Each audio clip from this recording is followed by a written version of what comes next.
देखो बात करें अपन यहाँ पे वेक्टर की, है ना। देखो सिंपल सी बात, सबसे पहले बेसिक चीज उठाते हैं अपन, वेक्टर है क्या। तो इस पूरे फिजिक्स में आपको दो टाइप की क्वांटिटीज मिलेगी, एक हैव डायरेक्शन और हैव नॉट डायरेक्शन। यानी एक तो जिसके पास कोई डायरेक्शन नहीं है और एक जिसके पास डायरेक्शन है।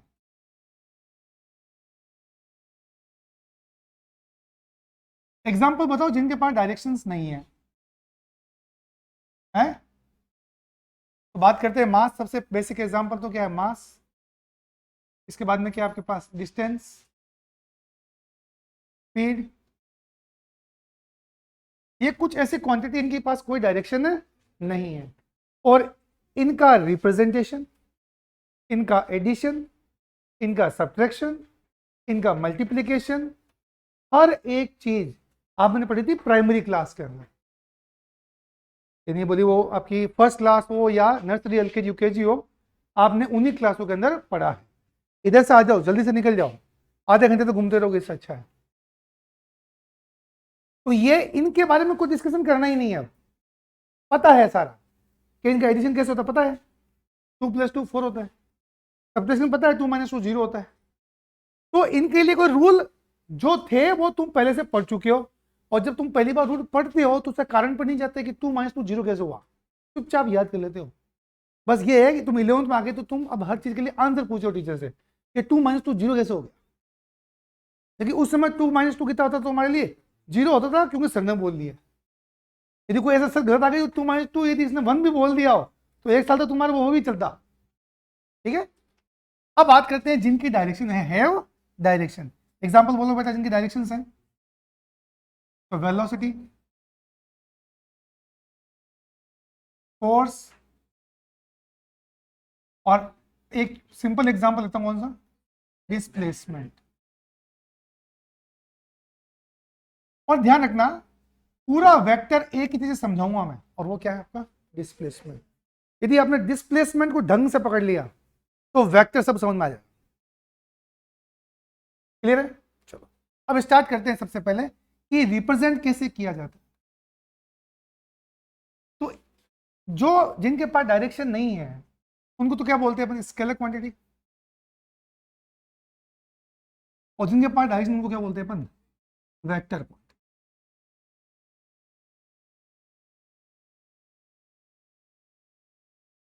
जो स्केलर क्वांटिटी है उनको वर्ड्स में एक्सप्रेस करना हो अपन को, हम बोलेंगे जैसे कि वैल्यू ए, ऐसा सिंपली ए लिख देंगे कि ए इक्वल टू, ए की वैल्यू कितनी है 10।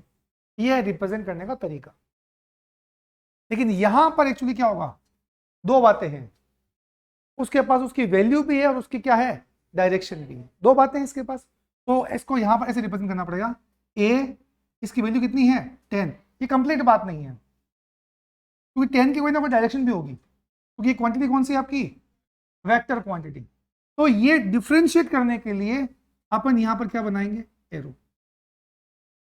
तो ये रिप्रेजेंट कर रहा है स्केलर वैल्यू को, और ये रिप्रेजेंट क्या कर रहा है, और ये ना अभी कंप्लीट नहीं है ये लाइन, यहां मुझे कुछ डायरेक्शन या कुछ ना कुछ बताना पड़ेगा कि ये वैल्यू किधर है, ये वैल्यू किधर है लिखना पड़ेगा। 10 east to north, north to south, something कुछ भी लिखना पड़ेगा, एक्स डायरेक्शन, वाई डायरेक्शन, कुछ ना कुछ लिखना पड़ेगा, तब ये स्टेटमेंट पूरा होगा। नहीं तो स्टेटमेंट अधूरा है, ये रॉन्ग स्टेटमेंट है। समझ गई मेरी बात? आप ऐसे भी लिख सकते हो या आप इसको ऐसे भी लिख सकते हो।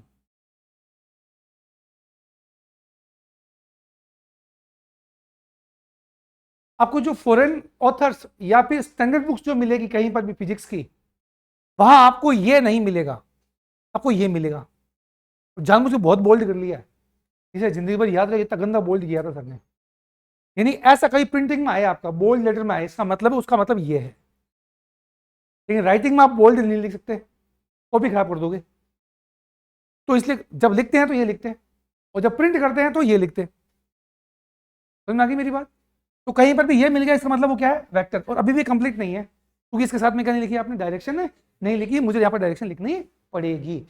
अभी के लिए कुछ देर के लिए मैं लिख देता हूँ कि ये डायरेक्शन जो है वो है नॉर्थ डायरेक्शन। ये वैल्यू कितनी है 10।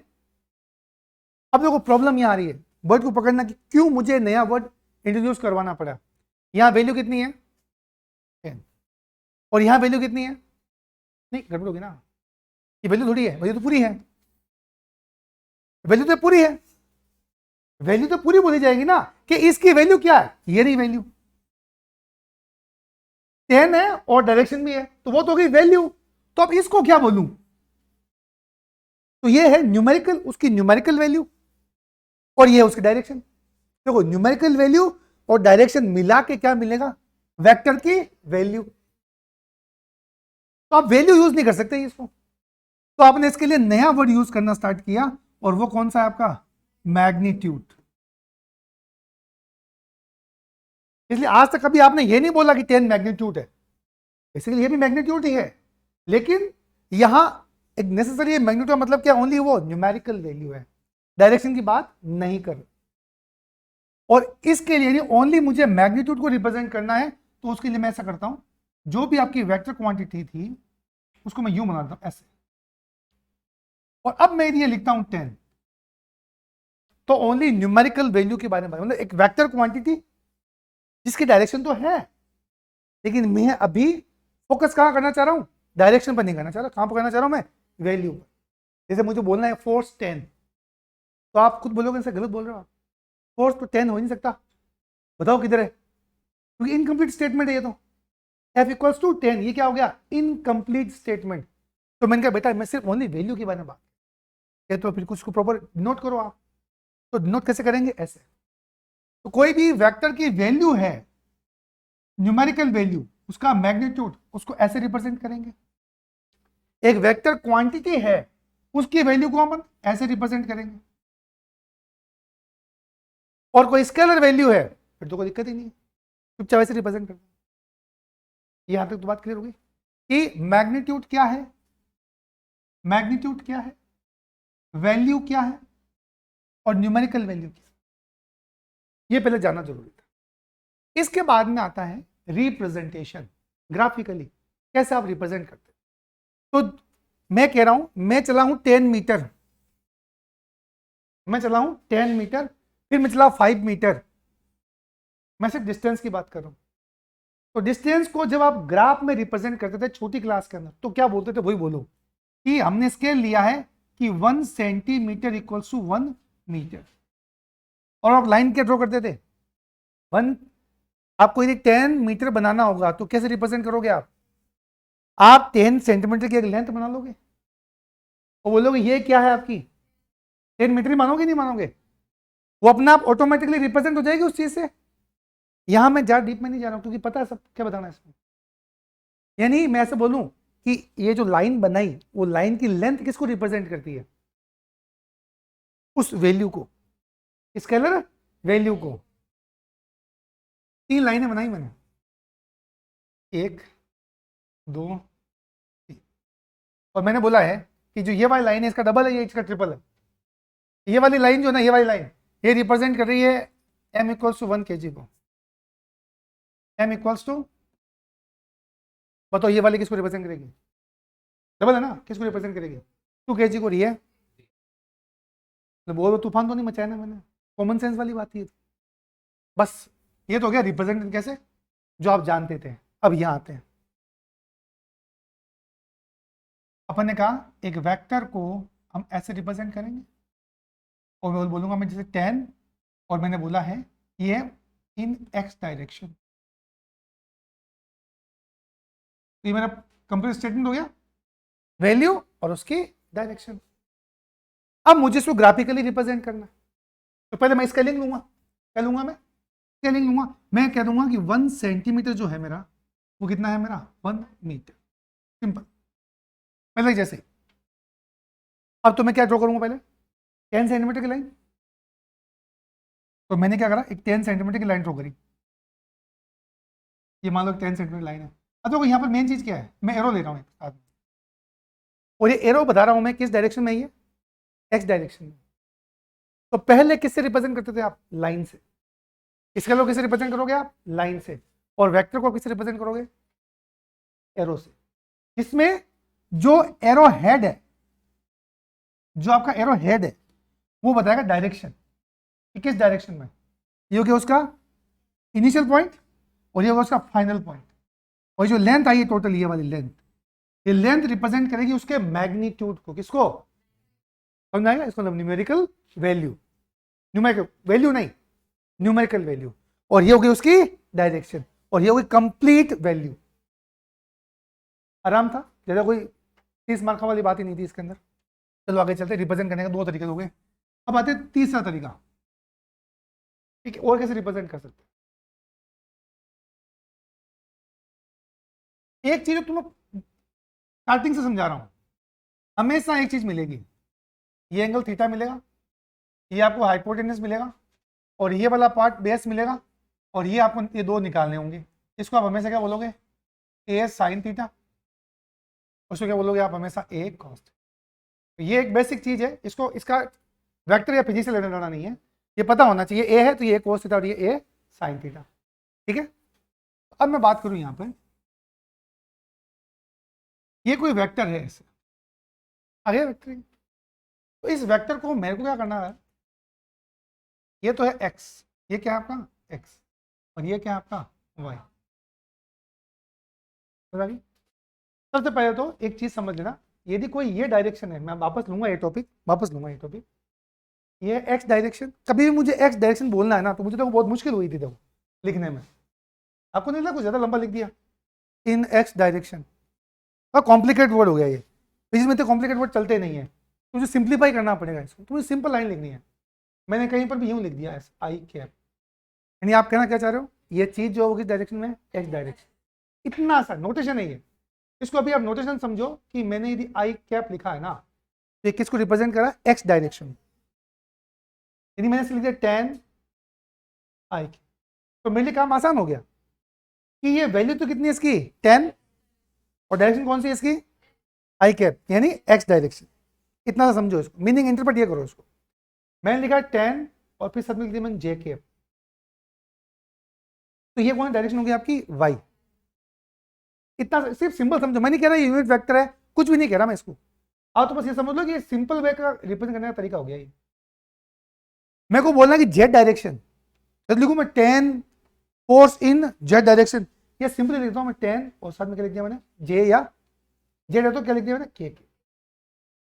तो तीन चीजें हैं, एक्स डायरेक्शन यदि कोई रिप्रेजेंट करना उसको क्या लिख दोगे आप डायरेक्टली आई के, वो समझ जाएगा अपने आप समझ जाओगे। यदि वाई डायरेक्शन है तो जे के और जेड डायरेक्शन है तो के। और एक्स वाई जेड आपकी मर्जी से कहीं भी ले सकते हो आप, ऐसा नहीं है एक्स होगा ये वाई होगा ये जेड होगा ना। ये लो ये मेरा एक्स, तो ये क्या हो गया वाई, ये क्या हो गया जेड। कोई रूल नहीं है उसके लिए, एक एक्स ये होगा वाई ये होगा जेड ये होगा, तीनों आपस में क्या होंगे परपेंडिकुलर। बस ये है, ये एक्स है तो इसके परपेंडिकुलर वाई कौन सा लेना, ये वाई हो गया, और दोनों परपेंडिकुलर क्या होगा आपका जेड। ये एक्स है, आपने कहा मैं ये जेड लूंगा, ले लो, ये क्या हो जाएगा वाई। बच्चे क्या माइंड सेट कर लेते हैं कि एक्स ये वाई और ये जेड, नहीं कोई सा भी कहते घुमा हुआ। बस एक्स डायरेक्शन बोलना है तो आई कैप और वाई डायरेक्शन बोलना है तो जे कैप और जेड डायरेक्शन बोलना है तो के कैप। अब इधर ध्यान दो, ये एक वेक्टर है तो आप ये भी तो बोल सकते हो ना, समझना इधर डिस्प्लेसमेंट क्या है, वेक्टर क्वांटिटी एक नहीं, पहले बताओ आप डिस्प्लेसमेंट क्या है, ए वेक्टर क्वांटिटी। देखो जैसे मान लो ये एक डिस्प्लेसमेंट है और एक ये डिस्प्लेसमेंट है। अब डिस्प्लेसमेंट के लिए बोलना क्या था एक बार बताओ, पहले ये डिस्प्लेसमेंट हुआ फिर ये डिस्प्लेसमेंट हुआ, तो टोटल डिस्प्लेसमेंट कितना हुआ, खड़े कहां होंगे और देखेंगे किसको, तो ये तो हुआ डिस्प्लेसमेंट आप। तो मान लो यदि ये डिस्प्लेसमेंट हुआ है आपका x और ये डिस्प्लेसमेंट कितना हुआ है आपका y, तो इसको वेक्टर फॉर्म में क्या लिखूं मैं, x डायरेक्शन में डिस्प्लेसमेंट कितना हुआ है एक्स आई, और y में कितना हुआ है वाई जे, और ये है टोटल डिस्प्लेसमेंट। इसको मैं सिंबॉलिकली क्या लिख रहा हूं अभी ए। तो बताओ इस ए को मैं क्या लिख सकता हूं कि भाई ए जो डिस्प्लेसमेंट हुआ वो कौन सा डिस्प्लेसमेंट था, ये जो एक्स में डिस्प्लेसमेंट और जो ये वाई में डिस्प्लेसमेंट।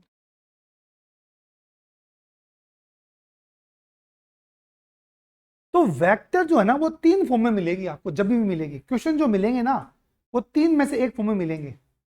कौन कौन सा? या तो वो मिलेगा आपको ऐसे मैग्नीट्यूड फॉर्म में, ए कितना है आपका 10, बी कितना है आपका वो 20, और दोनों में एंगल कितना है आपका बोला 30 डिग्री। समझ में?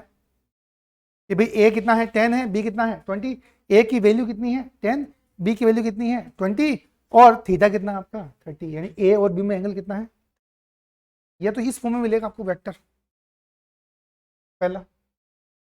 दूसरा और कैसे मिल सकता है, इसी को रिप्रेजेंट कर देते हैं। ए कितना था आपका 10, कोई भी डायरेक्शन ले लो, लेकिन वो दूसरे से कितनी होनी चाहिए 30 पे होनी चाहिए, और दूसरा कितने पर है 30 पर है, प्लस 30 है ना कि माइनस है, प्लस। ये हो गया, ये कितने एंगल पर है सर? मैं तो यूं बनाऊंगा, ये ए है और इस ए से ये 30 है, बात एक ही, कोई दिक्कत नहीं, दोनों बातें एक ही है, ए और ये बी से, और ये ए और ए से बी, दोनों एक ही बात है, कोई कोई फर्क नहीं है। वेक्टर को आप ग्राफिकली कहीं भी ले जा सकते हो, बस डायरेक्शन चेंज नहीं होनी चाहिए और लेंथ चेंज नहीं होनी चाहिए। वेक्टर की डायरेक्शन और लेंथ चेंज नहीं होनी चाहिए। बाकी जैसे ये मान लो ये वेक्टर है, यहां जज गई, यहां लाना, यहां लिया, नहीं सर मैं लाऊंगा, लिया, जहां लेने के आना है आपको स्पेस में आप लेके आ सकते हो, आंसर कहीं नहीं जाएगा, आंसर वही रहेगा। बैठ गई मेरी बात में सर? समझ नहीं आया? अब समझो, ये देखो, ये लो समझो, मैंने लगाया इधर 10 न्यूटन फोर्स और मैंने लगाया इधर से 10 न्यूटन फोर्स, बात तो एक ही हुई ना, आप पर तो धक्का ही 10 न्यूटन का लगेगा। अब यहां बनाओ चाहे उसको यहां आगे बनाओ, बात तो वही रहेगी, कोई फर्क नहीं पड़ेगा, ठीक है। तो वेक्टर को आप कहीं भी ले जा सकते हो कि लेंथ और डायरेक्शन को चेंज किए बगैर। तो 3 तरह के रिप्रेजेंटेशन हो गए। अपन करेंगे क्या, देख तेरे को जिनको आता है ना वो उनको पढ़ना जरूरी नहीं, न्यूमेरिकल मिलाते रहो, लगे कि कोई नया चीज आ रही है तो पढ़ लो, बाकी पढ़ाई करो अपनी। एक चीज को बार बार पढ़ने से क्या मतलब है, ठीक है। जिसको आता है ठीक ठाक आता है वो अपनी पढ़ाई भी करो साथ साथ बैठ। अब बात क्या है यहाँ पे, करना क्या है, वेक्टर को रिप्रेजेंट करना देख लिया, सबसे पहले क्या सीखेंगे वेक्टर का एडिशन, क्योंकि आपने स्केलर का भी एडिशन देखा था, तो यहाँ पर इसका भी एडिशन देखेंगे, ऐसे सब्ट्रैक्शन फिर मल्टीप्लिकेशन। तो रिप्रेजेंटेशन खत्म हो चुका है, अब किस पे चल रहे हैं अपन, एडिशन पे। चलो आते हैं एडिशन ऑफ वेक्टर।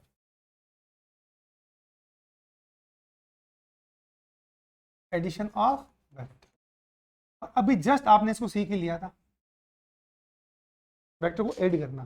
कैसे ऐड करते हैं वेक्टर को, बताना भाई, आप आराम से बताओ। मैं इधर गया ए, डिस्प्लेसमेंट समझो, अच्छा ये लेंथ किसको रिप्रेजेंट कर रही है, वैल्यू को, ये तो पता ही है, पानी पिलाना पहले इसको। ये जो डिस्टेंस है वो मैटर कर रही है, ध्यान रखना, यहाँ स्केलिंग ले रखी है मैंने, ये 10 मीटर है और x 1 सेंटीमीटर, चलो एक काम आसान कर देता हूँ बहुत बढ़िया से, 1 सेंटीमीटर बोल रखा है मैंने, 1 मीटर, ठीक है। ये बात ध्यान रखना आपने, और सोल्व करना स्टार्ट करते हैं। एक वेक्टर बनाया, इसकी लेंथ है 3 सेंटीमीटर, कितनी है, इसका मतलब मैं कितना गया, इधर कितना गया मैं 3 मीटर, एग्री। तो लिख दूं मैं ए जो है ना वो कितना आपका 3 मीटर, एग्री, वो लेंथ है ये। फिर मैं यहां से इधर गया 90 डिग्री के एंगल, और ये बेटा लेंथ जो ना ये है 4 सेंटीमीटर, ये कितनी है 4 सेंटीमीटर, ये है आपकी 3 सेंटीमीटर, और ये कितना आपका 4 सेंटीमीटर, ठीक। डिस्प्लेसमेंट बताओ, तो पहले 4 सेंटीमीटर मतलब इधर कितना गया मैं 4 मीटर, ठीक है। तो बी कितना हो गया आपका, तो आपने कहा 4 मीटर, यहां तक रेडी मामला। डिस्प्लेसमेंट बताओ, तो रूल क्या है, इनिशियल पे खड़े होंगे और किसको देखेंगे, यही है डिस्प्लेसमेंट निकालने का तरीका, इनिशियल पे खड़ा हुआ और देखो देखा। अब बताओ ये लेंथ कितनी, जो लेंथ आएगी, देखो मैंने पहले कहा था ये लेंथ किसको रिप्रेजेंट करी? फिजिकल क्वांटिटी को। ये लेंथ भी किसको रिप्रेजेंट करी है? फिजिकल क्वांटिटी को। तो ये लेंथ भी किसको रिप्रेजेंट करेगी? फिजिकल क्वांटिटी को। ये 3 सेंटीमीटर या 4 सेंटीमीटर, आंख बंद करके बोल सकते हो कि ये कितना होगा? 5 सेंटीमीटर आएगा। ड्रॉ करने की जरूरत नहीं है। ये 5 सेंटीमीटर इंटरप्रेटेशन का, इसका इंटरप्रेट क्या करोगे आप इसको? 1 सेंटीमीटर का मतलब है 1 मीटर। तो 5 सेंटीमीटर मतलब कितना होगा? 5 मीटर। यानी आपका डिस्प्लेसमेंट जो सी आया था वो कितना है? 5 मीटर। यानी ऐसे बोल सकता हूं मैं अब तो कि ये क्या है आपका ए और ये क्या है आपका बी, तो ये क्या होगा आपका सी। तो यहां से कंक्लूसिवली आपने यही बोल दिया कि ऐसे आपको एक वेक्टर ए मिले और ये आपको वेक्टर बी मिले, तो ये जो आएगा ना, ये वाला, ये क्या आएगा आपका? आपका रिजल्ट आएगा। और वो क्या आएगा? रिजल्ट क्या होगा आपका? ए और बी का सम आएगा। सम ये ऐसा होगा। इसमें जो ये लेंथ होगी ना, ये तो बताएगा ए और बी की वैल्यू। और जो एंगल आएगा, देखो यहां दोनों बातें जरूरी है ना, कि एक तो एंगल भी आए और एक उसकी लेंथ भी आए। लेंथ तो बताएगी, यानी इसका मतलब ये है, देखो ये चीज जो मैं पूछूं मैं आपसे, ये क्या है? ए और बी को सम करने के बाद जो आंसर आएगा उसकी वैल्यू, तो वैल्यू कितनी आएगी बताओ? 5। और डायरेक्शन क्या आएगी? तो आप बोलोगे, तो आपको पता हो तो दिख रहा है आपको 10 अल्फा क्या है? ये बी और ये क्या है आपका ए। कितना आ गया आपका? बी की न्यूमेरिकल वैल्यू अपॉन ए की न्यूमेरिकल। तो मेरे काम क्या आ रही बताओ? ये लेंथ काम आएगी। आप बोलोगे क्या? मुंह से बोलो ना एक बार। Perpendicular upon base. परपेंडिकुलर क्या होगा? लेंथ होगा। डायरेक्शन थोड़ी लोगे आप। दे तो उसने बी वेक्टर रहा है, लेकिन मैंने कहा ना आपको जरूरत पड़ेगी क्या, कि मुझे डायरेक्शन की बात नहीं करनी, मुझे किसकी बात करनी है? वैल्यू की। तो ऐसे लिखना पड़ेगा मैग्नीट्यूड। तो ये लिख दिया। अल्फा कितना आ गया यहाँ से? 10 इनवर्स बी का मैग्नीट्यूड अपॉन ए। ये सिंपल एडिशन का तरीका था। और इसको है ना, सबने कहा फिर है ना, इसको ना रटना स्टार्ट, रूल बना लो। क्या बना लो? पहले मुझे बताओ, मुझे है ना बिना कोई थ्योरी के आप सिंपल डिस्प्लेसमेंट बताना, सिर्फ डिस्प्लेसमेंट बताना। क्योंकि जो चीज डिस्प्लेसमेंट पे लागू होगी, डिस्प्लेसमेंट क्या है? वेक्टर क्वांटिटी, वो सब पर लागू। जितनी भी वेक्टर्स है, कोई भी इस वर्ल्ड में जो वेक्टर क्वांटिटी है जो डिस्प्लेसमेंट पे एप्लीकेबल है, वो बाकी सब पर भी है। अब आप मुझे बताओ, ये डिस्प्लेसमेंट है आपका ए, कोई भी ए, और ये डिस्प्लेसमेंट आपका बी, ये आपका बी। बताओ डिस्प्लेसमेंट टोटल कितना हो? ये ए है और ये क्या है? बी। टोटल कितना? सिंपल बोलोगे जब सर इनिशियल को फाइनल मिला, देख लो इसको, ये होगा डिस्प्लेसमेंट। आया ना?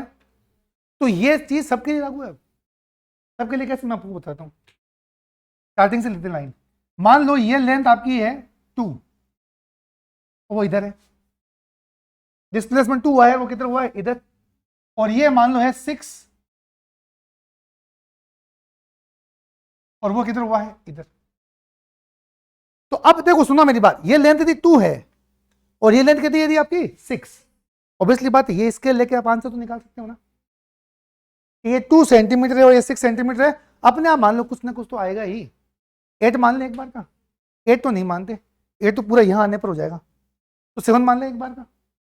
जनरल रैंडम है ना, अपन क्या मान लेते हैं? 7। ये 2 सेंटीमीटर है और ये क्या है आपका? 6 सेंटीमीटर है, तो ये कितना होगा आपका? 7 सेंटीमीटर मान लेते हैं, एज्यूम, जस्ट एज्यूम। तो अब आप हमेशा सबके लिए एप्लीकेबल करना आपको। कैसा? ये तो स्केल थी, ये तो क्या थी? स्केल। अब मैं कह रहा हूं पहली स्केल लो मेरी यहीं से। मैंने कहा 1 centimetre equals to 100 newton force. 1 centimetre कितना हो गया? ये कितना हो गया? तो यानी 200 न्यूटन फोर्स इधर लगाओ और 600 इधर लगाओ, इस डायरेक्शन में। तो आंसर से कितना आना है? 700 आना है। अब एडिशन समझे कि नहीं समझे? मैंने कहा नहीं, मैं इसके लिए ले रहा हूं 1 सेंटीमीटर इक्वल्स टू 2 मीटर पर सेकेंड स्क्वायर। मैं तो ये लूंगा सर, आप ये ले लो, क्योंकि ये सब क्या लिख रहा हूं मैं? Vector quantity.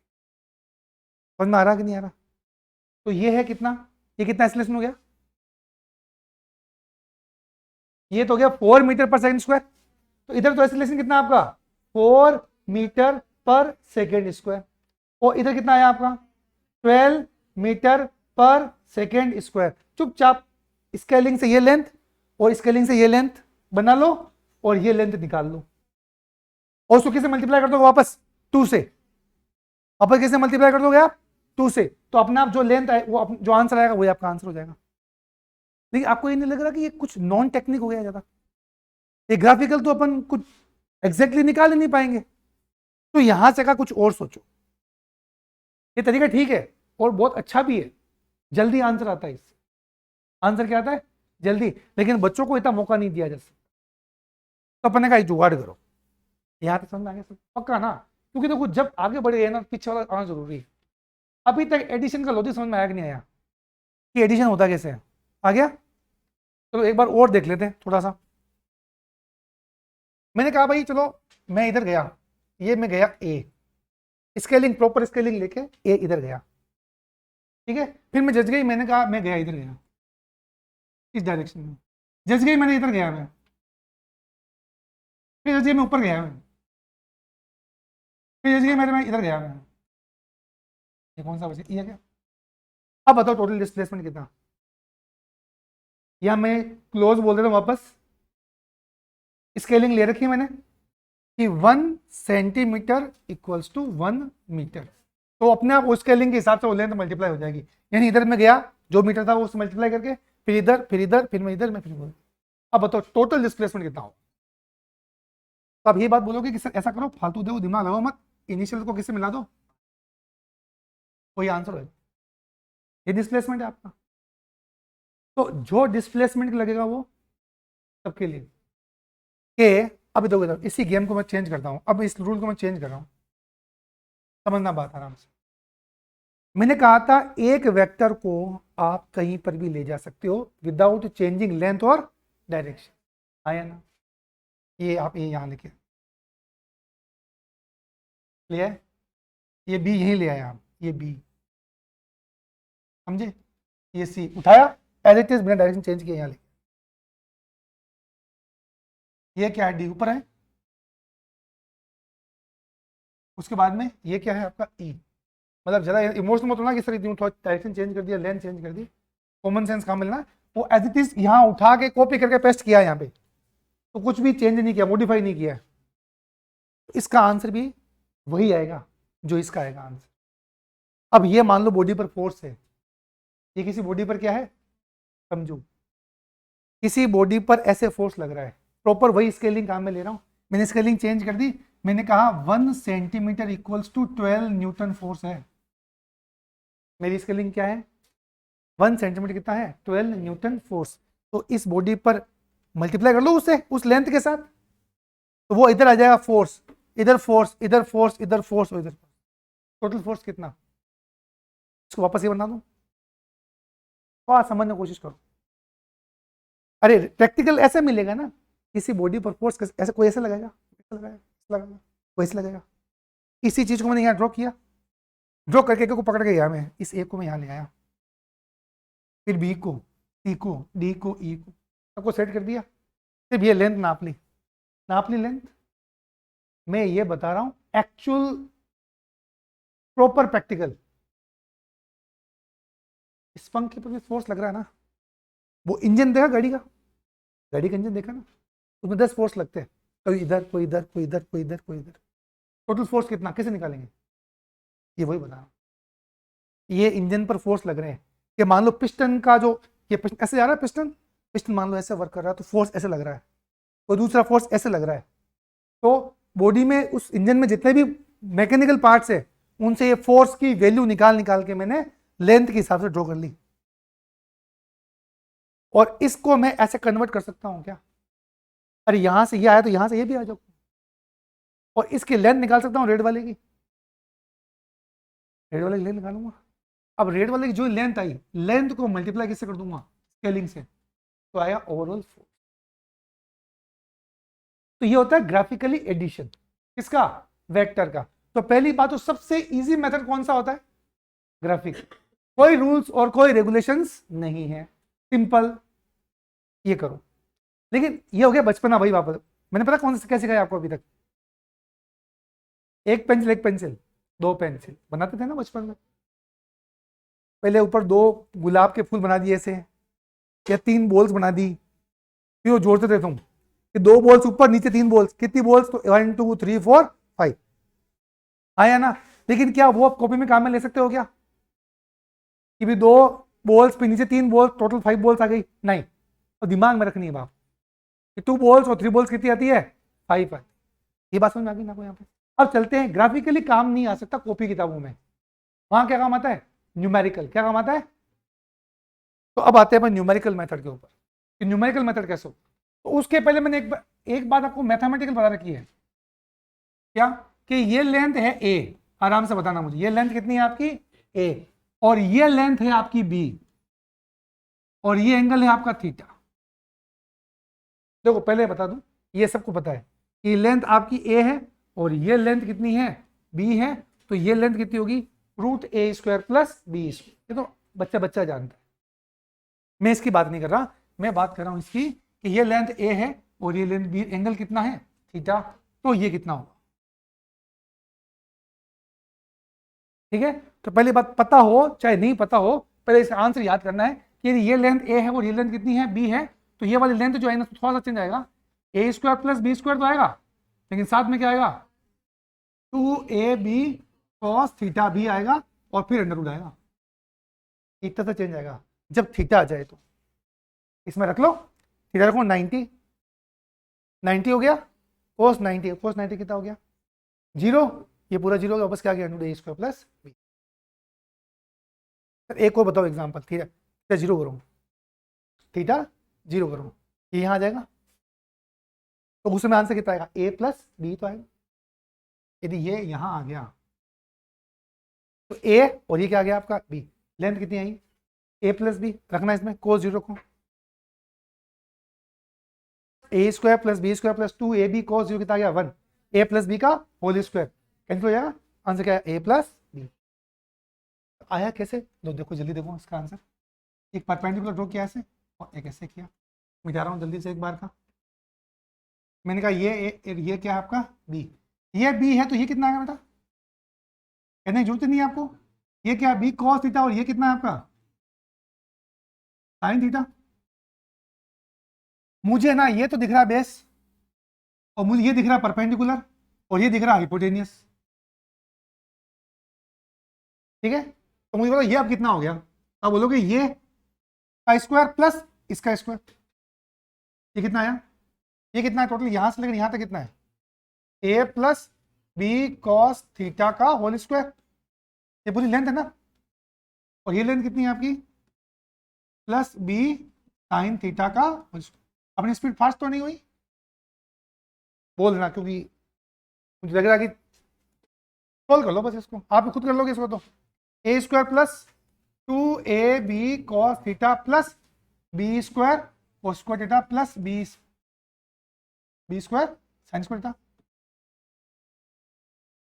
ये देखो b² कॉमन आ गया यहाँ पे, cos square plus sine square कितना आ गया 1, तो यहाँ से आंसर कितना आ गया आपके पास, a² plus b² plus 2ab cos, answer आ गया। तो जो आंसर एक बार आ जाता है उसको याद कर लेते हैं, रीजन पता लग गया। अब मुझे कोई मतलब नहीं है कैसा है, इमोशनल नहीं होना कभी कभी, सोच लेना बस कि हाँ ठीक है ये लेंथ और ये लेंथ करा था करने कुछ।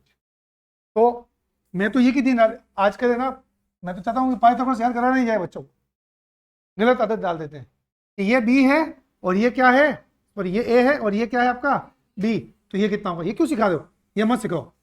जो बच्चा ट्रिग्नोमेट्री सीखे तो ट्रिग्नोमेट्री हाथों और बाद ही सिखा दो कि ये ए है और ये क्या है आपका बी, तो ये कितना होगा, √a² plus b² plus 2ab cos theta. कितना आसान हो गया। अब बच्चे क्या हमेशा ये चीज तकलीफ में देखते हैं, फिर जबकि ये चीज मैं बेसिक मानता हूं कि ये ए है और कोई एंगल थीटा पर क्या है बी, ट्रिग्नोमेट्री 10 में आ जाती है ना, तो 10 से ये चीज सीखना चाहिए अपने को। आगे से ध्यान रखो लाइफ में हमेशा, अब आपको कभी भी ऐसा पका पकाया माल नहीं मिलेगा, ए और बी कैसे मिलेगा, ए और ये मिलेगा और बीच में एंगल क्या मिलेगा थीटा। तो ये कैसे लेंथ निकालेंगे, अब बोलो जल्दी से याद कर लो, बोलो कितना मिलेगा, A square plus B square plus 2ab cos theta का, बैठ गई मेरी बात। चलो आगे चलते हैं। तो अपन ने कहा भाई जो मेरा डिस्प्लेसमेंट था वो एक तो था ये ए, और ये कहाँ था आपका बी, और मुझे इसको जनरलाइज करो सर, मेरे बैठ नहीं रहा, ये बार बार से ग्राफ बना के लेंथ थोड़ी बनाऊंगा मैं, मर जाऊंगा ऐसे तो मैं कहता हूँ जनरलाइज कर देते हैं इसको, और आज का फिर फॉर्मूला याद कर ला, फिर मत पूछियो कि ये फॉर्मूला कहाँ से आया। तो यहां तो पता ही है अपने को कि ए क्या है और बी क्या है बेटा, ये रही आपकी ए लेंथ और डायरेक्शन, ये बी है लेंथ और डायरेक्शन, तो इन दोनों का सम क्या आएगा, ए प्लस बी, ये जो आएगा ना ये कौन सा होगा आपका, ये ब्लू वाली होगी, यही होगा ये, क्योंकि ए और बी का डिस्प्लेसमेंट यही होगा। तो करना क्या, तो या तो लेंथ स्केल से नाप लो, तो स्केल से क्यों नापे, हमको डायरेक्टली पता है ये लेंथ कितनी आएगी, बोलो बोलो बोलो जल्दी से, ये लेंथ और ये लेंथ पता है, तो ये लेंथ कितनी आएगी, A square plus B square plus 2ab cos theta का अंडर रूट, बोला भाई ठीक है ना सर, ये इसका आंसर जो आएगा वो ये एक्चुअली ये आएगा, तो ये आएगा तो ये आएगा, तो इसका ये लिखो, ये क्या आया ए स्क्वायर, सर ऐसा मत लिखो सर, आपने यूं सिखाया था कि यूं लिख के और फिर यूं लिखोगे तो मजा आएगा चीज का, टू ए लिख दिया इसका मतलब क्या स्केलर, और ये लिखना मतलब कि जो एक वेक्टर वैल्यू जो दे रखी थी उसकी डायरेक्शन की पंचायती नहीं करो, सिर्फ इसकी पंचायती करो आप, वैल्यू ए स्क्वायर, फिर क्या गया बी स्क्वायर प्लस 2a और b और फिर कॉस,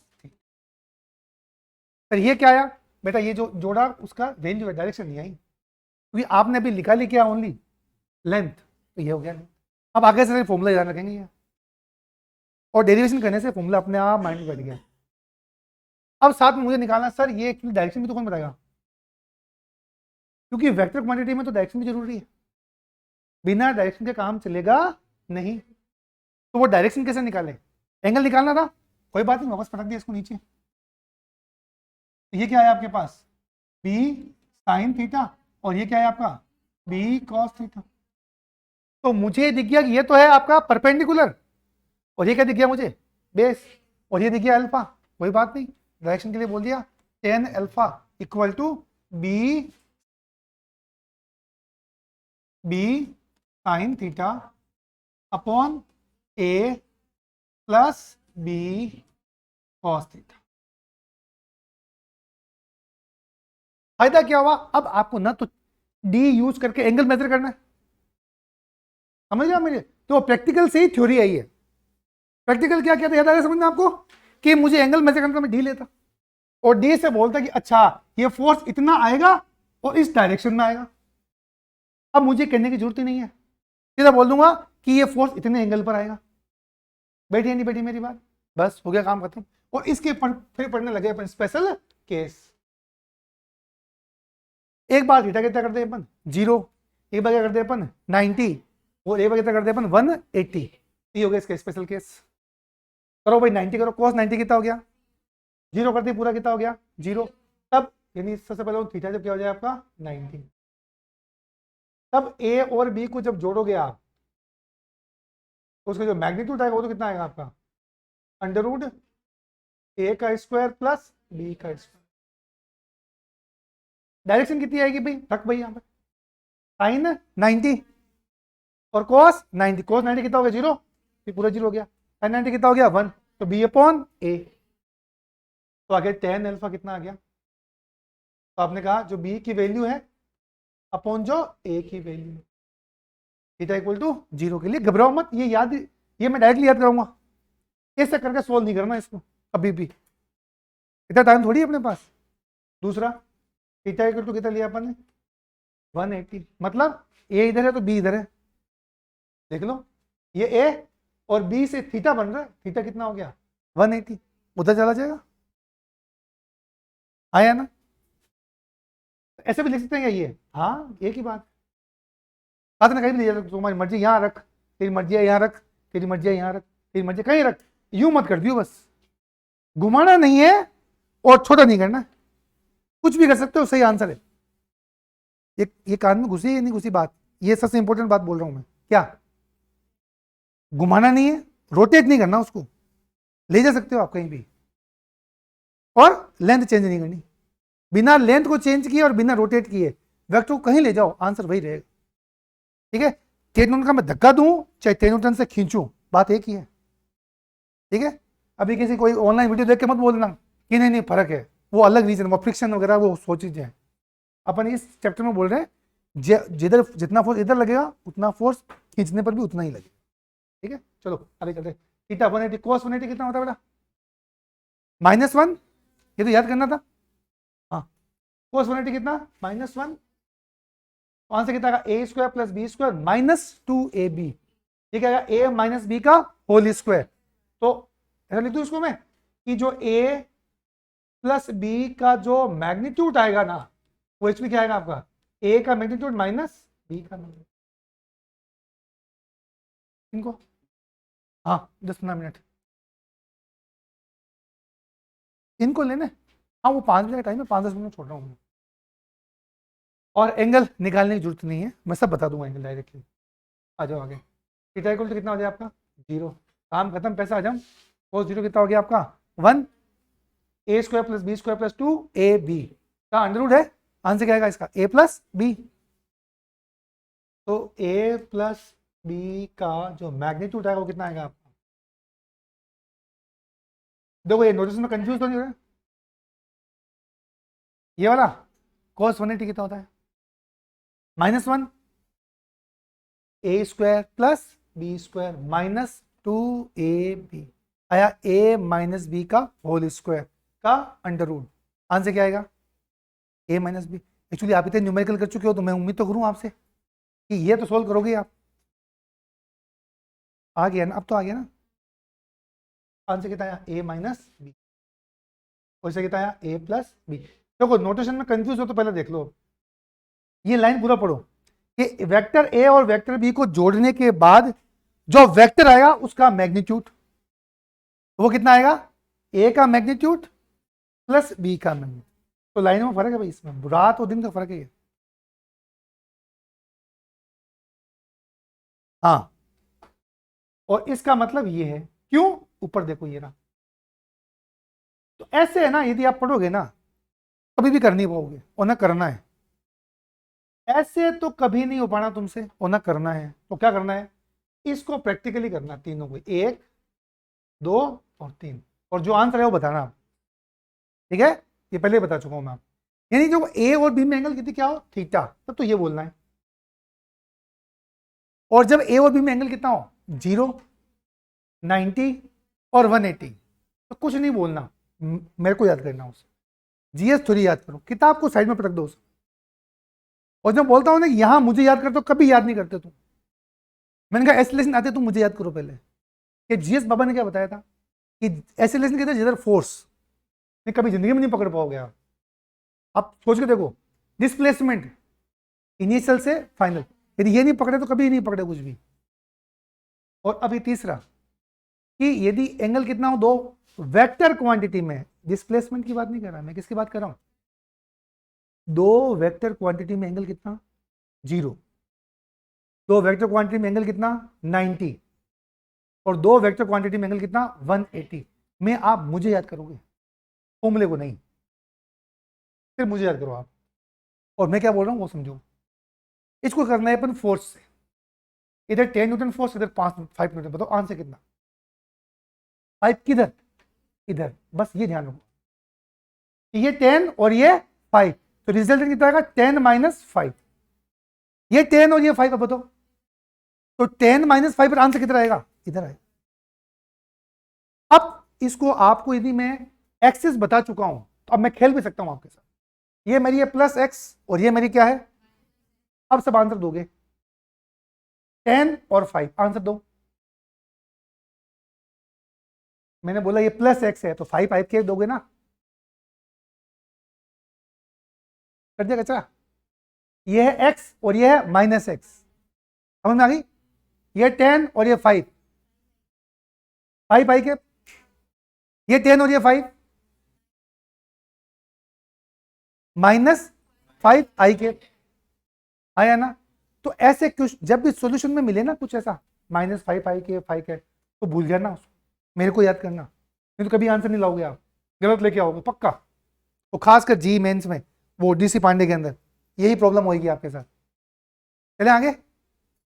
दूसरा 5 5 10 अब 5 इधर बोला ना, 5 5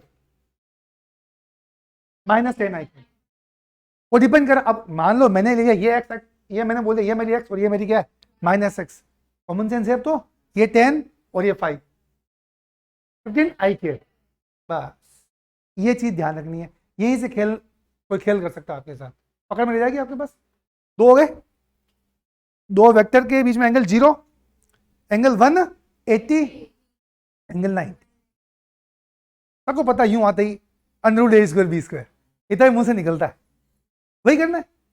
ये a और ये ax और ये ay, रिजल्टेंट √a² प्लस। अब सर रिजल्टेंट क्यों बोलते हैं? एक्चुअली सम नहीं होता ना, सम हो ही तो नहीं रहा। क्योंकि अपने दिमाग में सम का मतलब क्या है? 2 और 3 पेंसिल 5 पेंसिल, इसलिए वो सम बोलते ही नहीं है। क्या बोलते हैं? रिजल्टेंट, कि एक वेक्टर और ये दूसरा वेक्टर और ये एंगल दोनों का रिजल्ट, इसलिए मतलब दोनों को मिला के कितना। इसलिए यहां पर हमेशा एडिशन नहीं बोला जाएगा, यहां बोला जाएगा दो वेक्टर का रिजल्ट। लिखते यहां सम है क्योंकि एक्चुअली सम ही है, लेकिन अपने माइंड में सम का मतलब क्या जाता है? वो प्लस, वो छपा हुआ है, उसको चेंज करने के लिए जानबूझ के क्या बोलते हैं अपन? रिजल्टेंट बोलते हैं। आपको ऐसे टर्म्स मिलेंगे, आपको रिजल्टेंट निकाल। रिजल्टेंट मतलब क्या है? ना एडिशन है ना सब्ट्रैक्शन है। वो तो कह रहा है एक वेक्टर ये और एक वेक्टर ये है, दोनों मिलके क्या होगा? समझ आ गई मेरी बात? तो ये ए और ये बी, तो क्या बोलोगे आप?